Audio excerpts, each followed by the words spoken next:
හරි ඕකේ ගුඩ් ඉවිනිං හැමෝටම අද ඉඳලා අපි අපේ ටෙක් සෙෂන්ස් ටික පටන් ගමු ඉස්සරහට අපිට දිගටම මේ විදිහට ටෙක් සෙෂන්ස් ඕගනයිස් කරන්න පුළුවන් එතකොට හැමෝටම chance එකක් එනවා සෙෂන් එකක් කරන්න මම හිතන්නේ ඒක ගොඩක් වැලියබල් වේ අපේ knowledge එක ටීම් එකේ members ලා අතර share කරගන්න මොකද අපේ teams විදියට වෙන වෙනම වැඩ කරද්දී අපේ knowledge එක ඇත්තටම දැන් එක developer කෙනෙක් දන්නදී අනිත් කෙනෙක් දන්නේ නැහැ එතකොට අපිට ඒකේ ලොකු අඩුපාඩුවක් තියෙනවා මොකද හැමෝටම අපි එක්ස්පෙක්ට් කරනවා එක ලෙවල් එකක වැඩ කරන්න. නමුත් අපේ තියෙන නොලෙජ් එක සමහර තැන්වල නොදන්න දේවල් අපි ගොඩක් වෙලාට ඒ ඉස්සරහට අපි මං තමන් කරන ටාස්ක් එකකට තව කෙනෙක්ගේ නොලෙජ් එක සෑහෙන යූස්ෆුල් වෙන්න පුළුවන්. ඒක නිසා අපි බැලුවේ දැනට මේ විදියට අපි පටන් ගන්න. එතකොට ඒ ටොපික් එක කැමති කෙනෙක්ට කැමති ටොපික් එකක් ගන්න පුළුවන් ඒක ඉෂුව ගන්න. හැබැයි ඒකෙන් මම හිතන්නේ ලොකු වැලියු එකක් වෙයි ටීම් එකේ හැමෝටම. මම හිතන්නේ මීටින් එකට ජොයින් වෙලා ඉන්න අයටත් ගොඩක් යූස්ෆුල් වෙයි කියලා හිතනවා. හරි අද ඉඳලා අපි සෙෂන්ස් ටික පටන් ගමු සුදීර හරි වැඩේ පටන් ගමුනේ ඕකේ හරි අද දවසේ පළවෙනි ටෙක් ටොක් එකේ මම ටොපික් එක විදිහට තෝරගත්තේ මේ මයික්‍රෝ සර්විසස් ආර්කිටෙක්චර් එක ගැන කතා කරන්න. මම මේ වැඩි ඉස්සරහට පිළිවෙලකට කරගෙන යන ස්ලයිඩ්ස් කීපයක් රෙඩි කරගත්තා. හැබැයි අපි මේකට නිකන් ඩිස්කෂන් එකක් වගේ කරන් යමු. ඔයාලගේ අයිඩියා කතා කරගෙන ප්‍රශ්න අහන්න කතා කරලා විස්තර කරගෙන යමු. එතකොට අද ටොපික් එක මයික්‍රෝ සර්විසස් මම මයික්‍රෝ සර්විසස් යූස් වෙන ප්‍රොජෙක්ට් දෙකක වගේ වැඩ කරලා තිනවා. ඒ එක්ස්පීරියන්ස් එක සහ තියරි නොලෙජ් එකෙන් තමයි මේක කතා කරන්න හිතුවේ. ඇත්තටම මයික්‍රෝ සර්විස් ආර්කිටෙක්චර් එක කිව්වම මම මේ පික්චර් එක දැම්මේ එක මීනින් එකකට. දැන් අපි සාමාන්‍යයෙන් අපි නෝමල් මොනොලිතික් ආර්කිටෙක්චර් එක පාවිච්චි කරන සිස්ටම් එකක් කියන්නේ ඒ සම්පූර්ණ සර්විස් එකේ බෑක් එන්ඩ් එකම තනි සර්විස් එකකින් රන් වෙනවා. ඒකට මල්ටිපල් API calls ගාලා අපේ වැඩේ කරගන්නවා. හැබැයි මයික්‍රෝ සර්විස් ආර්කිටෙක්චර් එකේදී අපි තනි සර්විස් එක වෙනකොට සර්විසස් මයික්‍රෝ ලෙවල් එකේ සර්විසස් ගොඩක් යූස් කරලා අපි සිස්ටම් එකක් බිල්ඩ් කරන එක තමයි ඕවරෝල් අද මේ කතා කරන්න යන එකේ අයිඩියා එක. හරි.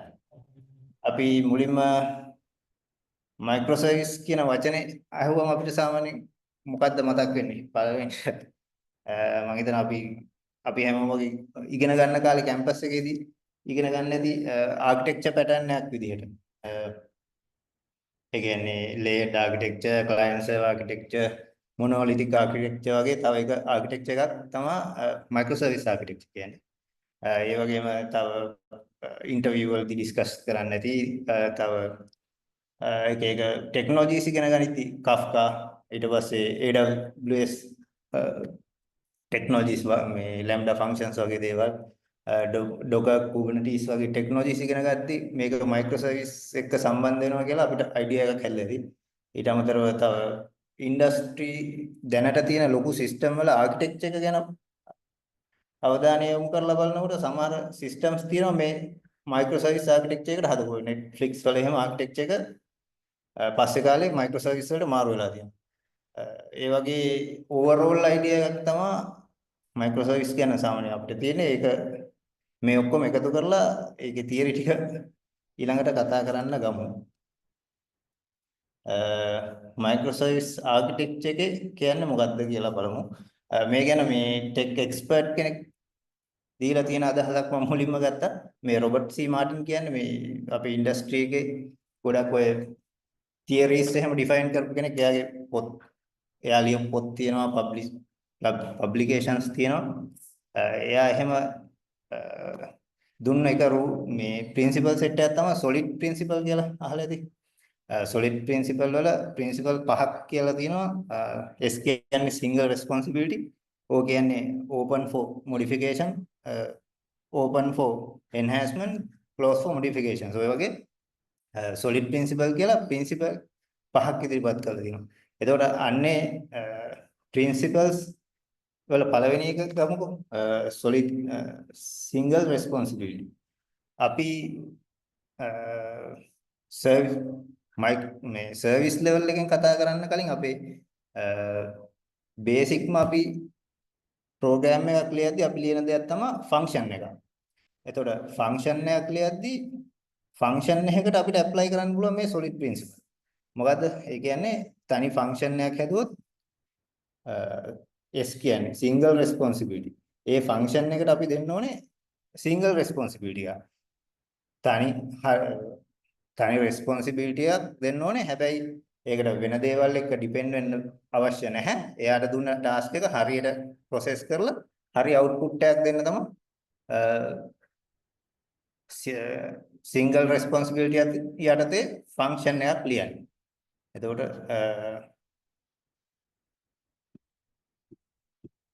අපිට පුළුවන් ෆන්ක්ෂන් එකකට මේක පාවිච්චි කරන්න. ඊට පස්සේ ෆන්ක්ෂන් කීපයක් එකතු වෙලා අපි හදා ගන්නවා ක්ලාස් එකක්. එතකොට ක්ලාස් ලෙවල් එකේ ක්ලාස් එකක් කියන්නේ ක්ලාස් එකක අපිට ෆන්ක්ෂන්ස් කීපයක් තියෙන්න පුළුවන්. තව ඔබ්ජෙක්ට්ස් තියෙන්න පුළුවන්. එතකොට ක්ලාස් එකක් අපි ඩිෆයින් කරන්නේ ඒත් මොකක් හරි යුනික් ටාස්ක් එකක් වෙනුවෙන්. ක්ලාස් එක ඩිෆයින් කරද්දී අපි සලකා බලන දේක් තමයි ඒකට සිංගල් රෙස්පොන්සිබිලිටි එකක් තියෙනවා. මොකක් හරි ඒක තව ෆියුචර් එන්හැන්ස්මන්ට් කරන්න පුළුවන්. ඊට පස්සේ ඩිපෙන්ඩන්සිස් ඒ කියන්නේ අනික් ක්ලාස් වලින් චේන්ජ් එකක් වුණා කියලා මේ අපි ඩිෆයින් කරන ක්ලාස් එකට ප්‍රශ්නයක් නොවන විදිහට අපි ක්ලාස්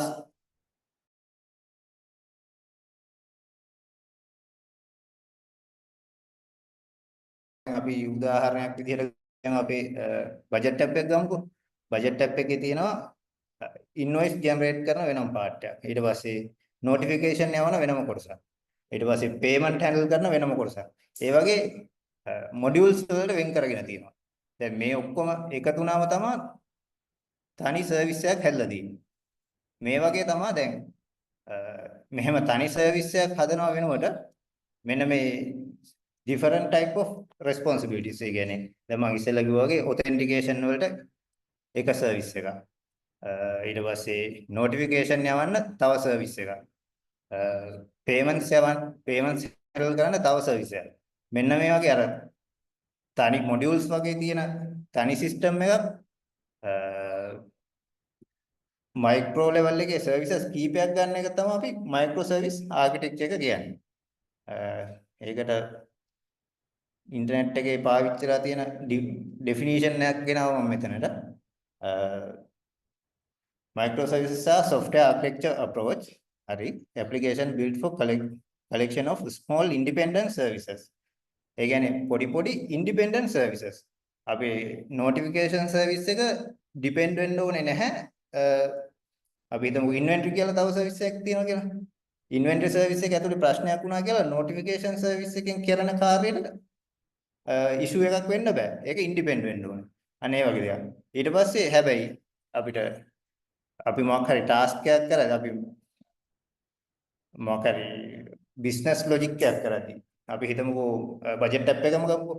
බජට් ටැප් එකේ මොකක් හරි සේල් එකක් කරොත් එහෙම ඒ සේල් එකට අදාළව ඉන්වොයිස් එකක් ජෙනරේට් වෙන්න ඕනේ, පේමන්ට් එකක් යන්න ඕනේ, පේමන්ට් එක කරනවා කියලා නොටිෆිකේෂන් එකක් යන්න ඕනේ. එතකොට අර ඒ බිස්නස් ලොජික් එක ක්‍රියාත්මක වෙන්න අර එක සර්විස් වැඩ කරනවා තමයි. හැබැයි ඒක සර්විස් එක බ්‍රේක් ඩවුන් එකක් නිසා අනික් සර්විස් වල කරන වැඩේ ප්‍රශ්නයක් වෙන්න බෑ.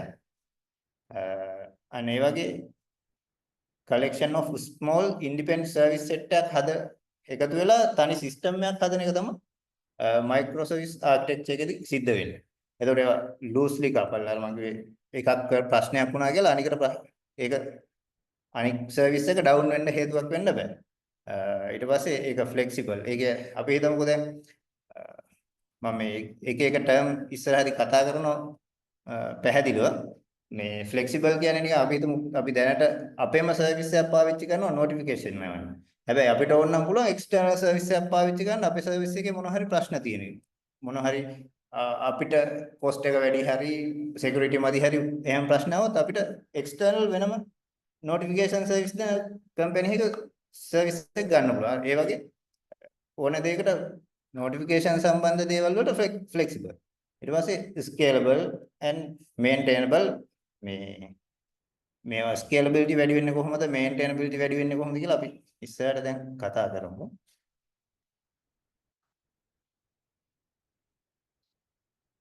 ඔව් දැන් මම ඉස්සෙල්ලා කිව්වා වගේ මොනොලිතික්ස් දැනට අපි ගොඩක් වෙලාවට පාවිච්චි කරන ඇත්තටම ඕනෑම සිස්ටම් එකක් පටන් ගන්න ලෙවල් එකේ සහ ගොඩක් ග්‍රෝ වෙගෙන යන කාලේ තියෙන්නේ මොනොලිතික් ආකිටෙක්චර් එක තමයි. ඒකට දැන් අපි Laravel project එකක් ගත්තොත් එහෙම මේකේ UIs තියෙනවා ඊට පස්සේ business logic එක handle කරන controllers තියෙනවා ඊට පස්සේ database එක handle කරන part තියෙනවා ඒ ඔක්කොම අපි තනි service එකක් ඇතුලේ තමයි තියෙන්නේ ඊට පස්සේ ඒවා requirement එකත් එක්ක ඒක grow වෙද්දී අපිට ඒක එක එක කොටස් වලට කඩන්න පුළුවන් හැබැයි අපිට කියන්න බෑ monolithic architecture එක තමයි හොඳම හෝ microservice architecture එක තමයි හොඳම කියලා. දෙකේම හොඳක් තියෙනවා නරකක් තියෙනවා. depend on the requirement අපිට මේක කාලය enhance කරගෙන යද්දී කියන්නේ system එක scale up කරගෙන යද්දී requirement එක අනුව අපිට පුළුවන් තව තව service අලුතෙන් හදන්න හෝ දෙක අතර change වෙන්න.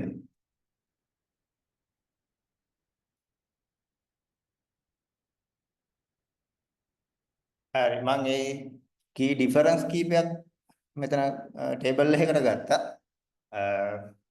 ආර්කිටෙක්චර් එක විදිහට ගත්තොත් එහෙම මොනොලිතික් එකේ තියෙන්නේ single tight couple app එක. ඔක්කොම එකට tightly couple වෙලා තියෙන්නේ. දැන් අපි හිතුවොත් එහෙම අපේ මොනොලිතික් ආර්කිටෙක්චර් එක ඇතුලේ තියෙන system එකක මම අර ඉස්සෙල්ලා කියපු කතාවම product එකක් buy කරද්දී ඒකට අදාළව invoice generate වෙලා ඊට පස්සේ payment එකක් වෙලා notification එකක් යන ඒ inter process එකම තනි service එක ඇතුලේ තමයි සිද්ධ වෙන්නේ. එතකොට එකට එකක් modules tightly couple වෙලා තියෙනවා. හැබැයි microservice වලට එනකොට එකෙන් එකට independent විදිහට අපි ඒක develop කරගෙන තියෙනවා. architecture එක විදිහට. scalability අතින් ගත්තොත් දැන් hard to scale specific part. ඒ කියන්නේ අපිට ඕන වුණොත් එහෙම notification part එක විතරක් scale up කරන්න මේ ස්කේල් අප් කරනවා කියලා මෙතන අදහස් කරන්නේ අපි හිතමුකෝ නිකන් එක්සැම්පල් එකක් විදිහට මොකක්ද ප්‍රොමෝෂන් එකක් යන කාලයක් කියලා. ප්‍රොමෝෂන් එකක් යන නිසා අපිට අපි සාමාන්‍යයෙන් ඩේලි යන ඊමේල් ප්‍රමාණය 1000 නම් අපිට ප්‍රොමෝෂන් එකක් නිසා 40000කට වැඩි කරගන්න ඕනේ. අන්න ඒ වගේ අර හදිස්සිය වෙනස් වෙන රික්වයර්මන්ට් ඒක උදාහරණයක් විතරයි තව එක එක විදිහේ රික්වයර්මන්ට්ස් තියෙනවා. ඒ වගේ වෙලාවට අපිට ඕන නම් notification service එක වෙනම තිබ්බොත් එහෙම අපිට පුළුවන් ඒ සර්විස් එකට විතරක් දෙන්න රිසෝස් වැඩි කරන්න. processing power එක වැඩි කරන්න පුළුවන්. ඒ කියන්නේ horizontally පුළුවන්, vertically පුළුවන්, scale up කරන්න පුළුවන්. scale up කරනවා කියන්නේ එයාට දෙන පහසුකම් වැඩි කරනවා. ඒ වගේ දේවල් කරලා අර system එකේ වැඩියෙන් scalability වැඩි කරන්න ඕනේ parts වලට අපිට වැඩියෙන් support කරන්න. ඊට පස්සේ deployment process එක. දැන් අපි සාමාන්‍යයෙන් එක අපේ මොනොලිතික් ආර්කිටෙක්චර් එකේදී එක ෆීචර් එකක් හැදුවොත් එහෙනම් මේ ෆීචර් එක අදාළ වෙන්නේ එක කොටසකට විතරයිනේ කොහොමද? ඒ කියන්නේ අපි හිතුවොත් එහෙම ඉන්වොයිස් ජෙනරේට් කරන පාර්ට් එකට අපි මොකක් හරි චේන්ජ් එකක් කරනවා. ඒ චේන්ජ් එක කරලා ඉවරලා අපි ඩිප්ලොයිමන්ට් එකක් දැම්මම අපේ ෆුල් සිස්ටම් එකම සම්පූර්ණයෙන් අලුතෙන් ඩිප්ලොයිමන්ට් එකක් යනවා. හැබැයි මයික්‍රෝ සර්විස් විදිහට අපි පාවිච්චි කරලා තිබ්බොත් එහෙම අපි අදාළ ඉන්වොයිස් සර්විස් එක විතරක් ඩිප්ලොයිමන්ට් එකක් දානවා අනික් ඒවා සාමාන්‍ය තිබ්බ විදිහටම වැඩ කරගෙන යනවා. ඒ වගේ වෙනස්කමක් තියෙනවා මේ දෙක. ඊට පස්සේ ටෙක්නොලොජි ස්ටැක් එක. දැන් අපි ගත්තොත් එහෙනම් මොනොලිතික් ආර්කිටෙක්චර් එකේදී අපි සිස්ටම් එක පටන් ගන්න ටෙක් ස්ටැක් එක උදාහරණයක් Java වලින් අපි ගහුවොත් එහෙම දිගටම අපි සිස්ටම් එක ඩෙවලොප් කරගෙන යන්නේ Java වලින්. Java හෝ Node හෝ මොකක් හරි එක ටෙක්නොලොජි එකක්. හැබැයි මයික්‍රෝ සර්විස් වලට આવම අපිට ෆුල්ම නිදහස තියෙනවා. අපි හිතුවොත් එහෙම අපි ළඟ ඩෙවලොපර්ස්ලා ඉන්නවා Python වලටයි Java වලටයි Node වලටයි කියලා ඒ අයට කැමති ටෙක්නොලොජි එකෙන් සිස්ටම් එක ඩෙවලොප් කරන්න පුළුවන්.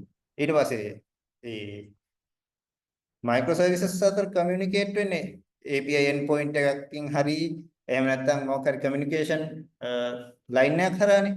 ඒක නිසා ටෙක්නොලොජි එක අදාළ වෙන්නේ නැහැ. ඒකට දෙන ඉන්පුට් එක සහ ඒකෙන් ගන්න අවුට්පුට් එක විතරයි වැදගත් වෙන්නේ. ඒක නිසා ඕනෑම වඩාත්ම සුදුසු ටෙක්නොලොජි ස්ටැක් එකෙන් ඩෙවලොප් කරන්න ගන්න පුළුවන්. අනිත් එක තමයි මොකක් හරි එක කොටසක බ්‍රේක් ඩවුන් එකක් වුණොත් එහෙම අපේ සිස්ටම් එකේ සමහරට සිස්ටම් එකම ඩවුන් වෙන්න පුළුවන්. හැබැයි මයික්‍රෝ සර්විස් වල ඒකේ අනිත් පැත්ත එක කොටසක් ඩවුන් අපේ අපි හිතමු notification service එක down කියලා. හැබැයි notification යන්නේ නැතුව ඊටු වැඩ ටික සාමාන්‍ය විදිහට කරගෙන යන්න පුළුවන්. ඊට පස්සේ development speed එක. ඒක depend on the requirement ගොඩක් වෙලාවට. app එක grow වෙන්න මුළු අපේ සිස්ටම් එකම දිහා බලලා තමයි අපි මොකක් හරි හදන්න ඕනේ මොනොලිතික් ආකිටෙක්චර් එකේදී. මොකක් හරි ඩෙවලොප් කරාට පස්සේ ඒක නිසා තව කොටසක් කැඩෙනවද කියලා බලන්න ඕනේ ප්‍රමාණය වැඩි. අපි කන්සිඩර් කරන්න ඕනේ දේවල් ගොඩක් තියෙනවා මොනොලිතික් ආකිටෙක්චර් එකේදී. හැබැයි ඉන්ඩිපෙන්ඩන්ට් තනි සර්විසස් වශයෙන් තියෙන නිසා මයික්‍රෝ සර්විස් වල අපිට ඩෙවලොප්මන්ට් ස්පීඩ් එක වැඩි.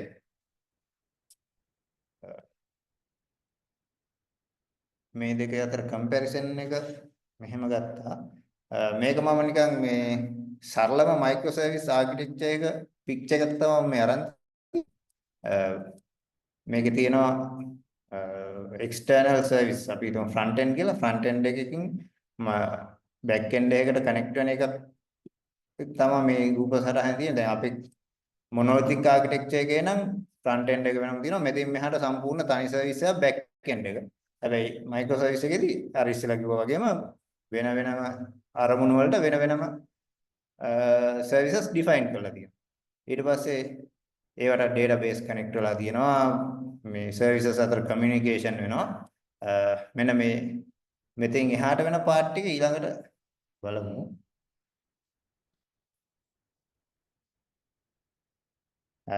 මයික්‍රෝ සර්විස් එකක් ඩිෆයින් කරද්දී මොනවද කන්සිඩර් කරන්න ඕන? පළවෙනි එක තමයි single responsibility principles. අර මම ඉස්සෙල්ලා කිව්වා වගේ solid principle වල පළවෙනි එක. අපි මයික්‍රෝ සර්විස් එකක් ඩිෆයින් කරද්දී එයා තනි single responsibility එකක් දෙන්න ඕන.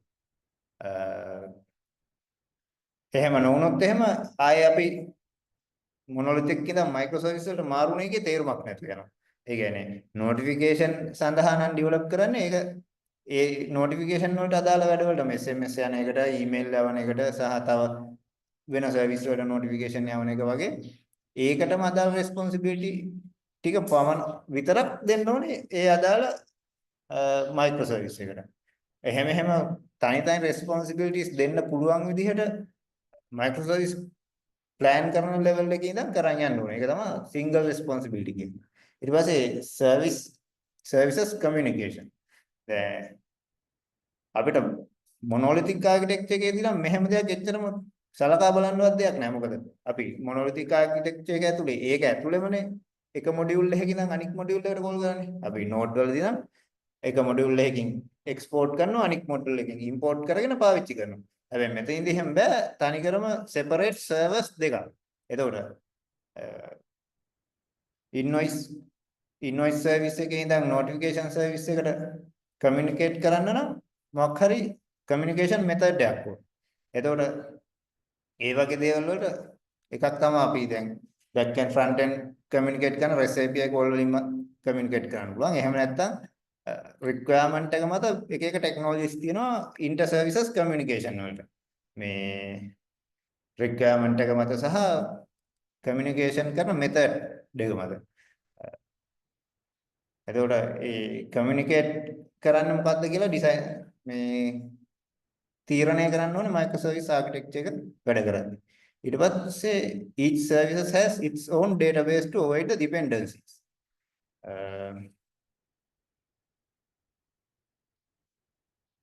දැන් මේකේ each microservices has its own database. දැන් වැරදිලා හරි account service එකකට inventory service එකටයි තනි DB එකක් තිබ්බොත් එහෙම වෙන්නේ අපේ අර loosely couple කියන එක violate වෙනවා. මොකද account service එකෙන් DB එකට කරපු transaction එකක් නිසා DB පැත්ත අවුල් ගියොත් එහෙම inventory service එකට down වෙනවා. ඒ නිසා each service එක හැම service එකකින් එකට ඒකට වෙන් වුණ database එකක් වෙන වෙනම තියෙන්න ඕන. ඒක සමහරට account service එකට node වලින් MongoDB තිබිලා inventory service එකට MySQL වෙන්න පුළුවන්. ඒක ප්‍රශ්නයක් නැහැ. නමුත් ඒකට unique database එකක් තියෙනවා. අනිත් එක එකම සර්විස් එකට database දෙකක් තිබ්බා කියලා ප්‍රශ්නයක්වත් නැහැ.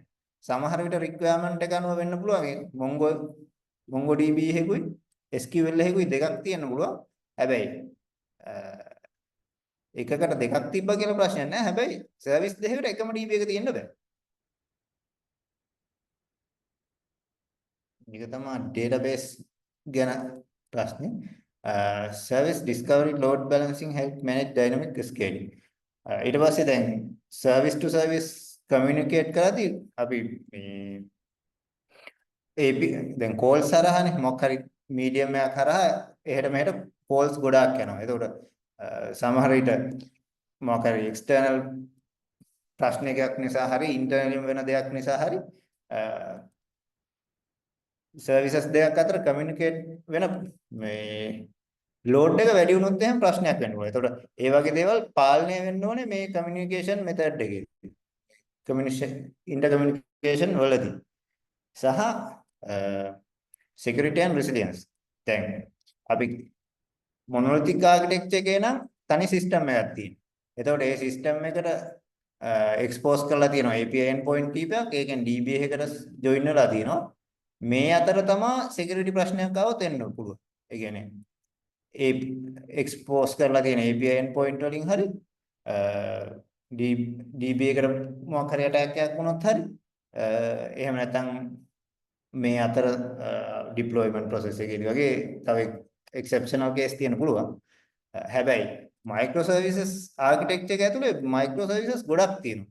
ඒතකොට මේ microservice එකෙන් එකට අපි security සලකා බලන්න ඕනේ. ඊට පස්සේ front end to back end call විතරක් නෙවෙයි inter services communication එකක් යනවා. එතකොට ඒ service to service communication එක අතරදී security ප්‍රශ්න වෙනවා. ඊට පස්සේ තව මේකේ මේ deployment process එකේදී CI/CD පාවිච්චි කරනවා. continuous development and continuous integrations. එතකොට ඒ process එකේදී security ප්‍රශ්න වෙනවා. අනේ ඒ නිසා දැන් අර monolithic වලට වඩා microservices වලදී සලකා බලන්න ඕනේ security purposes ගොඩක් තියෙනවා.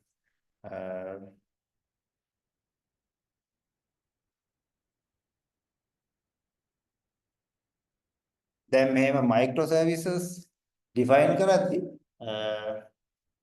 පාවිච්චි කරන patterns කීපයක් තියෙනවා.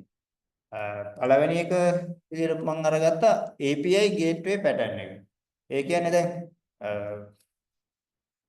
මේ උදාහරණයක් විදිහට මේක ගත්තොත් එහෙම දැන් microservices තුනක් තියෙනවානේ. එතකොට external front end එකක් විදිහට mobile phone එක වෙන්න පුළුවන්, browser එක වෙන්න පුළුවන්. එහෙම නැත්නම් තව මොකක් හරි externalම service එකක් වෙන්න පුළුවන්. වෙන මොකක් හරි system එකකින් එන call වෙන්නත් පුළුවන්. ඒ වගේ එකකින් ඒක ඇවිල්ලා මොකක් හරි එක වැඩක් කරගන්න account සම්බන්ධ වැඩක් කරගන්නකොට මෙයා directlyම account service එකට කතා කරොත් එයා directlyම inventory සම්බන්ධ වැඩකට inventory service එකට කතා කරොත් එහෙම අර අපි කතා කරමු ප්‍රශ්න තියෙනවා security ප්‍රශ්න ඊට පස්සේ මෙයා handle කරගන්න ඕනේ මෙයාට සම්බන්ධ වෙන server ගොඩක් ගැන details. එයා විතරක් නෙවෙයි මෙයාත් ඒක handle කරගන්න. අර ඒ වගේ මේ back end එකේ microservice ඔක්කොම සම්බන්ධ සියලු details අපි මෙයාව පාවිච්චි කරන කට්ටියට දුන්නොත් ඒකේ ප්‍රශ්නයක් තියෙනවා directly expose වෙනවා microservices ඔක්කොම external usage එකේ. ඒක security පැත්තෙන් සහ තව functionality performance පැත්තෙම ලොකු ප්‍රශ්නයක්. ඉතින් ඒක නිසා directly expose කරන්නේ නැතුව API gateway එක හරහා තමයි මේ ක්‍රමයට ඩිසයින් කරද්දී සර්විස් එක ලබා දෙන්නේ. එතකොට හැම වෙලාවෙම මෙයා ඇවිල්ලා API gateway එකක් එතකොට මෙයා ළඟ details තියෙන API gateway එක ගැන API gateway එක තමයි decide කරන්නේ. මේ request එකට මොන service එකද කතා කරලා අවශ්‍ය response එක generate කරලා දෙන්න පුළුවන්.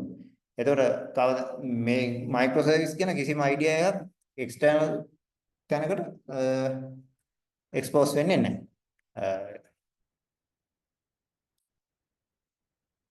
ඊට පස්සේ database per service pattern. අර ඉස්සෙල්ලා මම දැන් ඔක විස්තර කරා microservice ඒ වලදී database share වෙන්න බෑ. මොකද අර loosely coupled ප්‍රශ්නේ තියෙනවා. ඊට පස්සේ ඒ වගේ දේවල්. එතකොට අනිත් එක තමයි මේ සමහර සර්විසස් වලට මම අර ඉස්සෙල්ලා කිව්වා වගේ රිලේෂනල් ඩේටාබේස් සුදුසුයි, සමහර ඒවාට නම් රිලේෂනල් ඩේටාබේස් සුදුසුයි. ඒකට ගැලපෙන විදිහට ඩේටාබේස් per සර්විස් විදිහට ඩිසයින් කරගන්නවා. ඊට පස්සේ ඉවෙන්ට් ඩ්‍රිවන් ආකිටෙක්චර් කියන්නේ දැන් අපි හිතුවොත් එහෙම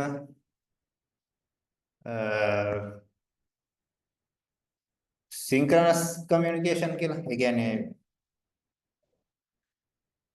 REST API එකකින් කෝල් එකක් යනවා, ඊට පස්සේ ඒකට රෙස්පොන්ස් එකක් එනවා, ආයි කෝල් එකක් යනවා, ආයි රෙස්පොන්ස් එකක් එනවා. අර ඒ විදිහට මේ සින්ක්‍රනස් විදිහට මේක ගියොත් එහෙම ලොකු queue එකක් හිටින්න පුළුවන්. ඒක කෝල් එකක් ඉවර වෙලා අනික් එක පටන් ගන්නකල් මේ කියන්නේ සින්ක්‍රනස් සහ ඇසින්ක්‍රනස් කියන එක අයිඩියා එක තියෙනවනේ.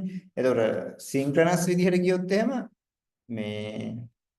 මේක එක දිගට ෆන්ක්ෂන්ස් ඉස්සරහට ටාස්ක් කරන්න බෑ. එකක් ඉවර වෙනකල් බලන් ඉන්නවා ඊළඟ පටන් ගන්න. එතකොට එහෙම නැතුව ඉවෙන්ට් ඩ්‍රිවන් පැටර්න් එකේදී මේ දැන් අපි සර්විස් ටු සර්විස් කමියුනිකේෂන් කරන්න භාවිතා කරන මොකක් හරි ටෙක්නොලොජි එකක් තියෙනවා. අපි හිතමුකෝ Kafka කියලා. Kafka හරි එහෙම නැත්නම් Nets කියලා තියෙනවා. ඒ වගේ සර්විස් එකක් පාවිච්චි කරලා අර මේ ඇසින්ක්‍රනස් විදිහට ඉන්ටර් සර්විසස් කමියුනිකේට් කරන්න පුළුවන්. එතකොට මොකක් හරි උදාහරණයක් විදිහට ගත්තොත් එහෙම අපි ඉන්වෙන්ටරි සර්විස් එක ඉඳන් නොටිෆිකේෂන් සර්විස් එකට කමියුනිකේට් කරන්න ඕන නම් ඉන්වෙන්ටරි සර්විස් එකෙන් මොකක් හරි මේ කමියුනිකේෂන් මීඩියම් එකට කියනවා මට මෙන්න මේ රික්වයර්මන්ට් එක මෙයාට දෙන්න ඕනේ කියලා. එතකොට මේ කමියුනිකේට් කරන මීඩියම් වල එක එක වර්ග තියෙනවා. සමහරට මෙයා මේකට මේ ලයික් ඒක නිසා සාමාන්‍ය හරියට සබ්ස්ක්‍රයිබ් කරන් ඉන්නවා වගේ මෙයා පබ්ලිෂ් කරනවා, මෙයා සබ්ස්ක්‍රයිබ් කරන් ඉන්නවා, මෙයාගෙන් මොකක් හරි මැසේජ් එකක් આવොත් මෙයාට රෙස්පොන්ස් කරනවා.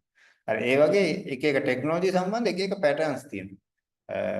එන්නේ ඉවෙන්ට් ඩ්‍රිවන් පැටර්න් එකේදී වෙන්නේ මෙහෙන් ඉවෙන්ට් එකක් ට්‍රිගර් වෙනකොට මෙහෙන් ඒකට සම්බන්ධව ප්‍රොසෙස් එක පටන් ගන්නවා නේද? හැබැයි එහෙමයි කියලා මේක අරගෙන රෙස්පොන්ස් එක එනකල් වේට් වෙන්න ඕනේ නැහැ. මේක ඊළඟ ටාස්ක් එක පටන් ගන්න පුළුවන්. පළවෙනි ටාස්ක් එකට ඉවෙන්ට් එකක් ට්‍රිගර් කරලා ඒක මේකට බාර දීලා මෙයාට ඊළඟ ටාස්ක් එක පටන් ගන්න පුළුවන්. ඒ වගේ දෙයක් තමයි ඉවෙන්ට් ඩ්‍රිවන් එකේ. ඒක විතරක් නෙවෙයි. තව ඒක ඇතුලේ තව අයිඩියාස් ගොඩක් තියෙනවා. ඒ වගේ අදහසක් තමයි ඉවෙන්ට් ඩ්‍රිවන් ආකිටෙක්චර් එකේදී විස්තර කරන්නේ. තව මේ සාගා පැටර්න්, CQRS පැටර්න් කියලා එහෙම කමියුනිකේට් කරන වර්ග පැටර්න් ගොඩක් තියෙනවා. මම දැනට මේ ආකිටෙක්චර් ඩිසයින් පැටර්න් වලට මේ තුන විතරක් කතා කරන්න. ඊට පස්සේ වැදගත් වෙන දේ තමයි මේ මයික්‍රෝ සර්විස් ඩෙවලොප්මන්ට් කරද්දී පාවිච්චි කරන ටෙක්නොලොජිස්. මම මුලින්මත් කිව්වා දැන් එක එක මයික්‍රෝ සර්විස් වලට ගැලපෙන එක එක ටෙක්නොලොජිස් තියෙන්න පුළුවන්. සමහරට අපි හිතුවොත් එහෙම පළවෙනි එක ගමු කෝඩ් කරන ප්‍රෝග්‍රෑමින් ලැන්ග්වේජ් එක මොකක්ද කියන එක. සමහර දැන් එකම සිස්ටම් එක ඇතුලේ මයික්‍රෝ සර්විස් එකක් තියෙන්න පුළුවන්. ඒකේ ගොඩක් දුරට ඒක වෙනවා සමහරට මොකක් හරි ලොකු හෙවි ප්‍රොසෙසින් වැඩක් වෙනවා කියලා හිතමු. අපි ඒ වගේ දෙයකට අපිට ඒ සර්විස් එක අපිට ඩෙවලොප් කරන්න පුළුවන් Python හරි අර heavy processing වලට ගැලපෙන ටෙක්නොලොජි එකකින් Java Python ඒ වගේ සමහරට තව මයික්‍රෝ සර්විස් එකක් තියෙන්න පුළුවන්. ඒක එහෙම ලොකු processing නැහැ. නමුත් ඒකට එන calls ගාන ගොඩක් වැඩි. අර IO intensive processes කියන්නේ. ඒ කියන්නේ එයා ගොඩක් request ගන්නවා. ඒකට අදාළව ලොකු process එකක් කරන්නේ නැහැ. නමුත් එයා තව තැනකින් data අරගෙන හරි මොකක් හරි ආපහු response එකක් දෙනවා. ඒ වගේ දේවල් වලදී අපිට පාවිච්චි කරනවා ඒකට ගැලපෙන framework සහ technologies. උදාහරණයක් විදිහට Node වගේ දේවල්. එතකොට එකම system එක ඇතුලේ technologies කීපයක් එකම system එක ඇතුලේ එක එක programming language වලින් program කරපු services ගොඩක් පාවිච්චි කරන්න පුළුවන්. ඒ වගේ flexibility එකක් හම්බ වෙනවා microservices ආකිටෙක්චර් එක ෆලෝ කරන්නේ. ඒක තමයි ප්‍රෝග්‍රෑමින් ලැන්ග්වේජස් ගැන තියෙන්නේ කියන්න පුළුවන්. ඊට පස්සේ API communication protocols. ඒ සර්විස් ටු සර්විස් කමියුනිකේට් කරද්දී යූස් කරන්න පුළුවන් ටෙක්නොලොජිස් වර්ග තියෙනවා. මම අර ඉස්සෙල්ලා කිව්වේ REST API විදියට සර්විස් ටු සර්විස් කමියුනිකේට් කරන්න පුළුවන්. ඒක සරලම විදිය. එහෙම නැත්නම් ඉතින් එහාට ගියාට පස්සේ messaging queue services කියලා එක එක services define කරපු ඒවා තියෙනවා. හ්ම් හ්ම්.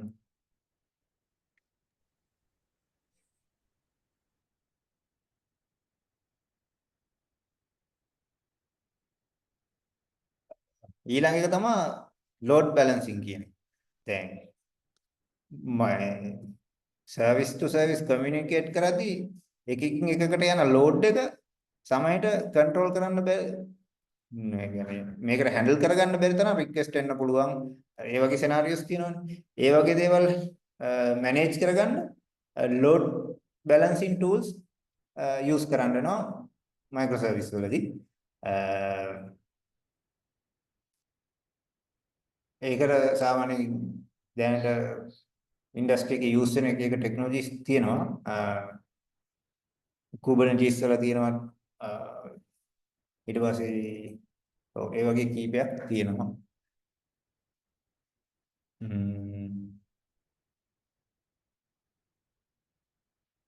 දැන් ඊළඟ එක මම අර ඉස්සෙල්ලා කිව්වා අර ඔක්කොම APIs ඔක්කොම මයික්‍රෝ සර්විසස් එක්ස්ටර්නල් කට්ටියට ඇක්සස් කරන්න දෙන්නේ නැතුව API ගේට්වේ එකක් යූස් කරනවා කියන්නේ.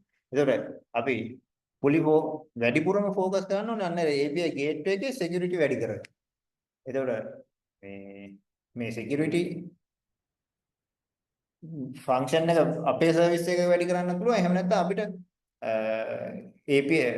API gateways දෙන external service එකක් පාවිච්චි කරන්න පුළුවන්. දැන් AWS ලගේ වගේ තියෙනවා API gateway එකක්. ඊට පස්සේ අර ඒ වගේ API gateway වල security handle කරන එක tools පාවිච්චි කරන්න පුළුවන්. database අර මං කිව්ව විදිහට අපිට choose කරගන්න පුළුවන් ගැලපෙන්නේ මොකක්ද කියලා. ඒක කිසිම එකක් අර strict නැහැ. ඒ එක එක small micro service එකට ගැලපෙන්නේ relational database එක නම් අපිට එක service එක ජාතික relation service එකක් පාවිච්චි කරලා ඊළඟ micro service එකට අපිට වෙන දෙයක් පාවිච්චි කරන්න පුළුවන් ගැලපෙන විදිහට. ඊට පස්සේ micro service වල වැදගත්ම කොටසක් තමයි මේ containerization and orchestration කියන්නේ. ඒ කියන්නේ දැන් අපි සාමාන්‍යයෙන් දැන් මොනොලිතික් විදියට අපි ඩෙවලොප් කරොත් එහෙම අපි නෝමල්ම සිනාරියෝ එකකට ගියොත් අපි මොකක් හරි කෝඩ් එකක් ගහලා අපි මොකක් හරි version controller system එකකට දානවා ඊට පස්සේ එතනින් සර්වර් එකට අප්ලෝඩ් කරනවා ඒ විදිහට තමයි අපි deployment normal විදියට කරගෙන යන්නේ හැබැයි micro services ගොඩාක් තියෙන සිස්ටම් එක ඒ ක්‍රමේ ටිකක් කියන්නේ ගොඩක් අමාරුයි ඒ විදිහට හැන්ඩල් කරගන්න. එතකොට තමයි මේ containerization කියන concept එක එන්නේ. ඔයාලා දන්නවනේ මේ Docker තියෙනවා. එතකොට Docker වගේ containers හදලා containers විදිහට export කරන එක ලේසි small microservices ගොඩක් තියෙනවා. ඊට පස්සේ මේ container එක මොකක් හරි server එකකට දාලා ඉතින් එහාට container එකේ life cycle එක handle කරන්න පාවිච්චි කරන tools තියෙනවා. එහෙම tool එකක් තමයි Kubernetes කියන්නේ. Kubernetes technology එකේ responsibility එක තමයි අර අපි upload කරපු micro service එකේ life cycle එක manage කරන එක. container එක life cycle එක කියන්නේ මොකක්ද කියලා ගත්තොත් එහෙම ඒ කියන්නේ එයා මෙයාගේ container එකේ service එක start වෙන එක. ඊට පස්සේ එක process සිද්ධ වෙන එක. ඊට පස්සේ ආයි deployment එකක් આવොත් ඒක manage කරන එක. ඊට පස්සේ අපි හිතමුකෝ මේ ඒ service එකට දීලා තියෙන resource මදි එක වෙලාවක එයාට එන request ඔක්කොම handle කරගන්න කියලා. ඒ වගේ වෙලාවට මෙයාගේ processing power එක වැඩි කරන්න පුළුවන්. අන්න ඒ වගේ container එකක් run වෙවි තියෙද්දි එයාගේ life cycle එකට අදාළ සියලුම දේවල් බලා ගන්නවා මේ orchestration technology එක.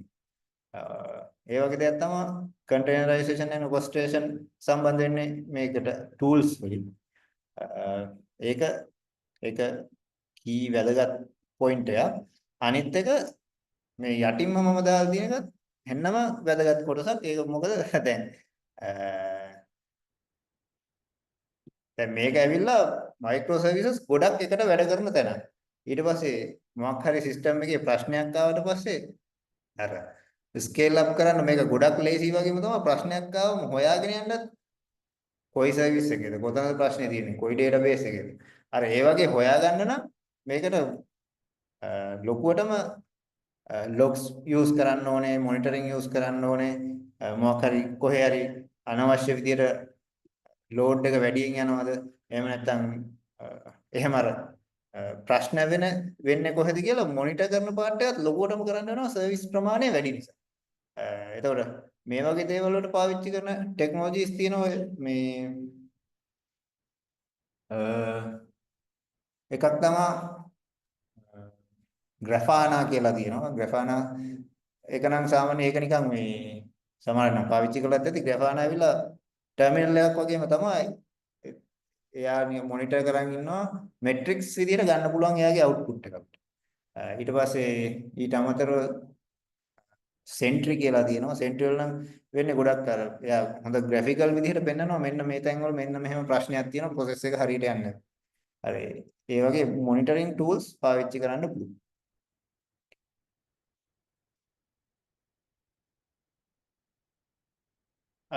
ඊට පස්සේ ඩිප්ලොයිමන්ට් ස්ට්‍රැටජි. ඩිප්ලොයිමන්ට් ස්ට්‍රැටජි වලට ගියාම දැන් මම ඉස්සෙල්ලා කිව්වා වගේම අර ට්‍රැඩිෂනල් ක්‍රමයේදී අපිට පුළුවන් සාමාන්‍ය විදියට මොකක් හරි ෆීචර් එකක් හදලා ඒ සම්පූර්ණ ෆීචර් එකම ඩිප්ලොයිමන්ට් කරන්න. ෆීචර් එකක් හදලා ඒ ෆීචර් එකත් එක්ක ෆුල් අපේ සර්විස් එකම ඩිප්ලොයි කරන්න පුළුවන්. හැබැයි මයික්‍රෝ සර්විස් වලට ආවම එහෙම ෆුල් සිස්ටම් එකම ඕනේ නැහැ. අදාළ මයික්‍රෝ සර්විස් තනි සර්විස් විදියට ඩිප්ලොයි කරන්න පුළුවන්. ඒක තමයි පළවෙනි පොයින්ට් එක මම අදහස් කරේ. ඊළඟට ඩිප්ලොයිමන්ට් කරන ක්‍රම තියෙනවා. ඒ වගේම මම එකක් තව කතා කරන්නම් බ්ලූ ග්‍රීන් ඩිප්ලොයිමන්ට් කියන. මේ බ්ලූ ග්‍රීන් කියන්නේ මෙතන ඇත්තටම වෙන්නේ බ්ලූ කියලා අදහස් කරන්නේ දැනට රන් වෙවි තියෙන ප්‍රොඩක්ෂන් version එක. හරිද? ඒතකොට ප්‍රොඩක්ෂන් version එක ඇවිල්ලා ස්ටේබල් version එකක්. ඒක රන් වෙවි තියෙනවා. ඊට පස්සේ අපි අලුතෙන් මොකක් හරි තව අලුතෙන් enhancement එකක් හරි bug fix එකක් හරි දාලා green version එකක් run කරනවා. එතකොට එකම වෙලාවේ blue එකත් run වෙනවා green එකත් run වෙනවා. එතකොට blue එක deploy කරලා අපි check කරලා බලනවා මොකක් හරි ප්‍රශ්න තියෙනවද system down වෙන තැන් තියෙනවද සමහරවිට automate testing කරලා end users ලා කොටසක් දාලා test කරලා green එක ඒක හොඳටම stable කියලා sure කරගත්තට පස්සේ green එක blue කරගන්නවා. එතකොට අර මේ down time එකක් නැහැ හොඳටම sure system එක run වෙනවා කියලා. අර ඒ වගේ මේ deployment කරන strategies කීපයක් තියෙනවා. ඒවා එකින් එකට පාවිච්චි කරන්න පුළුවන්. අර මේක අර වැදගත් වෙන්නේ අර තනි services ගොඩාක් නිසා එහෙම මොකක් හරි pattern එකකට ගියේ නැත්නම් manage කරගන්න අමාරු වෙනවා. ඊට පස්සේ දැන් monolithic වලට වඩා micro services වලදී අපි security ගැන බලන්න ඕනේ points ගොඩක් තියෙනවා. එකක් තමයි authentication and authorization කියන එක. ඒකේ idea එක දන්නවනේ authentication කියන්නේ who has කවුද මේ එන පුද්ගලයාගේ role එක මොකක්ද කියන එක. authorization කියන්නේ එයාට මොනවද access කරන්න පුළුවන් කියන එක. දැන් මේ වගේ මයික්‍රෝ සර්විස් ලෙවල් එකේදී මේක හොඳටම ටයිට්ලිම චෙක් කරන්න වෙනවා. එහෙම නැත්නම් එයාට ඔතොරයිසේෂන් නැති කෙනෙකුට වැරදි දෙයක් හම්බ වෙනවා. ඒකට අපිට two way authentication වගේ එක ක්‍රම පාවිච්චි කරලා මේකේ authentication and authorization security එක වැඩි කරන්න. ඒ වගේම තමයි මයික්‍රෝ සර්විස් එකකින් එළියට APIs expose වෙලා තියෙනවා.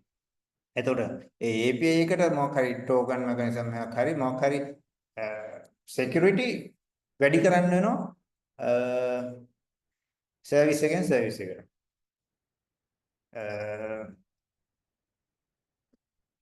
සර්විස් ටු සර්විස් කමියුනිකේෂන් එකේ සිකියුරිටි වැඩි කරනවා. ඊට පස්සේ ඩේටාබේස් ගොඩක් අපි පාවිච්චි කරනවා. එතකොට එකින් එකට ඩේටාබේස් වල තියෙන්න පුළුවන් සමහර ගොඩාක් වැදගත් data තියෙන්නත් පුළුවන්.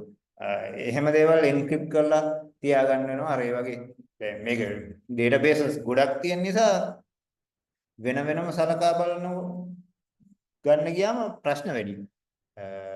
ඒ වගේ දේවල්. ඊට පස්සේ CI/CD pipeline එක secure කරන එක. දැන් CI/CD automate කරාට පස්සේ අපි හිතමුකෝ microservice 20ක system එකක් කියලා. එතකොට 20 වෙන වෙනම ඒ අතරමැදි security issues එන්න පුළුවන්. දැන් එතකොට මේ processes එකින් එකට security up කරන්න.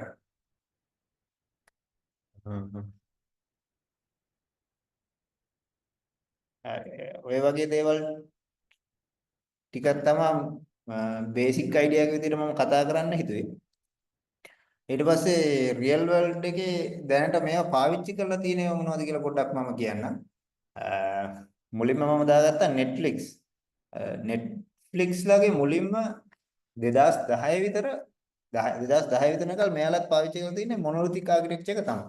හැබැයි එයාලට ඒ කාලේ ඊට පස්සේ මේ දැන් එයාලා කස්ටමර් බේස් එක ලොකු වෙන්න එයාලා ලොකු ප්‍රශ්න වලට මුහුණ දෙන්න වෙලා තියෙනවා. ස්කේල් අප් කරන්න බැරි වෙලා availability අඩු වෙනවා. ඒ කියන්නේ මොකක් හරි එක තැනක ප්‍රශ්නයක් වෙලා සිස්ටම් එක ඩවුන් වුණ ගමන් අනික් සර්විස් උත් වැඩ කරන්නේ. ඒ වගේ ප්‍රශ්නයක් තියෙනවා. ඒක නිසා ඒ වගේ ඒවාට සොලියුෂන් එකක් විදිහට තමයි මෙයාලා මයික්‍රෝ සර්විස් ආකිටෙක්චර් එකට ගිහිල්ලා තියෙන්නේ. එතකොට මේක තනි මොනොලිතික් සිස්ටම් එක කොටස් වලට කඩලා තියෙනවා මේ බිස්නස් ලොජික් එක වෙන් කරන්න පුළුවන් විදිහට. උදාහරණයක් විදිහට ඔතෙන්ටිකේෂන් වලට වෙනම පාර්ට් එකක්.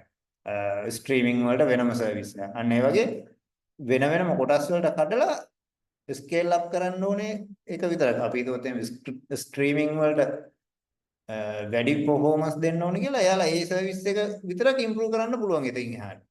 අන්න ඒ වගේ සොලියුෂන් වලට ගිහින් තියෙනවා. ගියපු නිසා දැන් මේ වෙද්දි අපි හැමෝම දන්න සර්විස් එක Netflix කියන්නේ සහ එයාලා විශාල සර්විස් ගණනක් දෙන්න පුළුවන් වෙලා තියෙනවා. හැබැයි zero down time මේ වෙද්දි එහෙම මේ සිස්ටම් එහෙම ඩවුන් ටයිම් එකක් නැති තරම්. ලේටන්සි එකක් නැහැ. ස්මූත්ලි වැඩ කරනවා. Netflix මේ හැමෝම මෙතන තියෙන හැමෝම ඒ වගේ මොනොලිතික් ඉඳන් මයික්‍රෝ සර්විස් වලට ගිහින් තියෙන කට්ටිය එයාලට ආපු එක එක ප්‍රශ්න නිසා. Amazon එක ගත්තොත් මෙතන Amazon කියන්නේ මේ අපි AWS සර්විස් නෙවෙයි Amazon shopping මේක තියෙන්නේ. ඒක ගැන මම අදහස් කරේ. එයාලා සාමාන්‍යයෙන් 2000 විතර ඉඳන් එක එක ප්‍රොඩක්ට්ස් කරපු අයනේ. එයාලගේ මේ මොනොලිතික් ආර්කිටෙක්චර් එකේ මේ ඩෙවලොප්මන්ට් වලදී අර මොනොලිතික් විදියට තියෙන නිසා එයාලා ස්කේල් අප් කරන්න ඒක ලොකු බොටල් නෙක් එකක් වෙලා තියෙනවා. දැන් ඒක නිසා එයාලා ඒ වෙනුවට කොටස් වලට බෙදලා එයාලගේ සර්විසස් මයික්‍රෝ සර්විස් විදියට ඩෙවලොප් කරලා දැන් වෙබ් සර්විසස් සහ ඉතින් එහාට ගියපු දැන් හිතා ගන්න බැරි තරම් ගොඩක් ලොකු සර්විස් ගොඩක් දෙන සිස්ටම් එකක් වෙලා තියෙනවා AWS.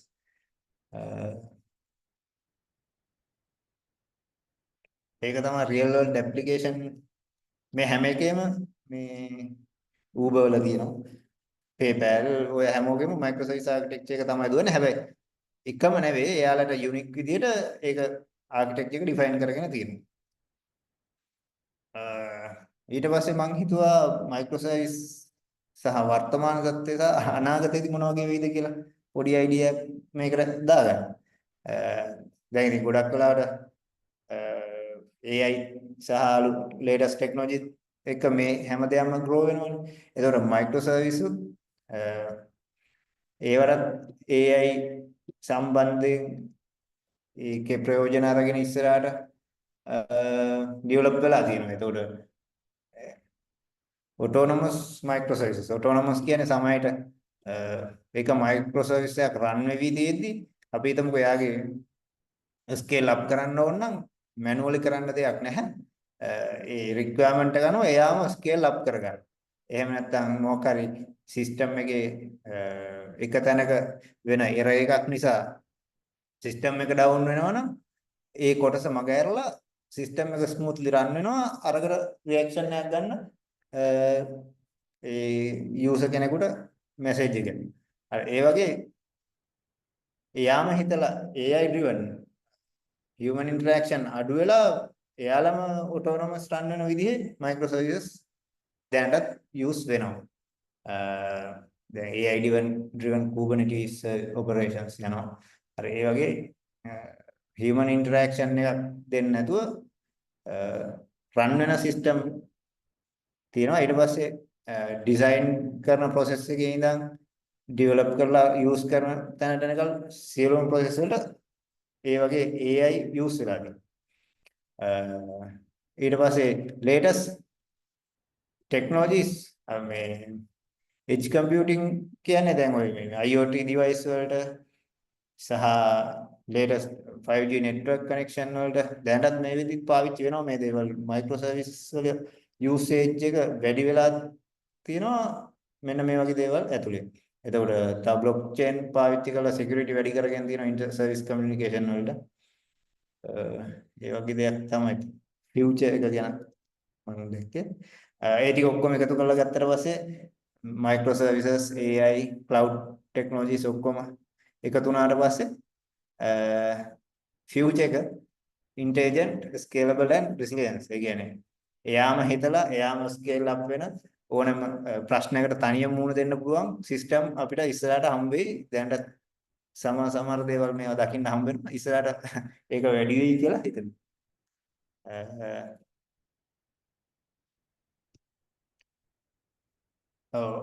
ඔය ටික තමයි මම එකතු කරගත්තේ. මම කියාගෙන ගියා ස්පීඩ් එක එහෙම වැඩි දන්නෙත් නැහැ. මේ මොනවා හරි ඔයාලගේ අයිඩියාස් තියෙනවා නම් කියන්න.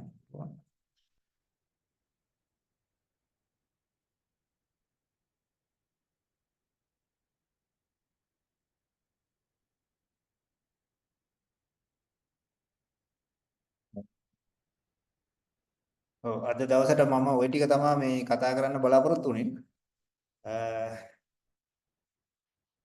මේක හරි ඕකේ. ටීම් එකකට හරි මොන හරි ප්‍රශ්න තියෙනවද?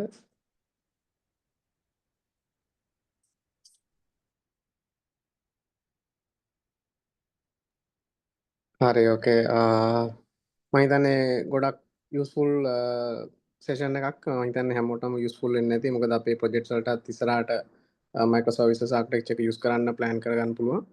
මම හිතන්නේ මොනවා හරි මේ ටොපික් එක ගැන ඔයගොල්ලන්ට ප්‍රශ්න තියෙනවා නම් සුධීරට මෙසේජ් එකක් දාලා අහන්න. එතකොට ඔයගොල්ලන්ට දැනගන්න පුළුවන් වෙයි.